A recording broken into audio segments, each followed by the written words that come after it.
इब्राहिम के लिए बड़ी आग तैयार करो। आज इब्राहिम को कोई भी नहीं बचा सकेगा।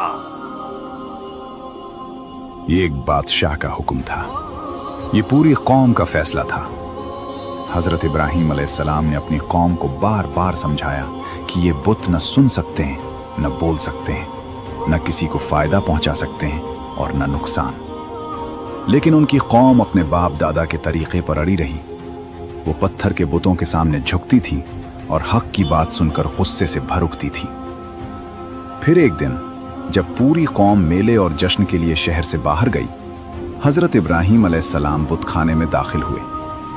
उन्होंने बड़े छोटे सभी बुत तोड़ दिए, सिर्फ सबसे बड़े बुत को छोड़ दिया, ताकि लोगों पर सच्चाई साफ हो जाए कि जिनकी वो पूजा करते हैं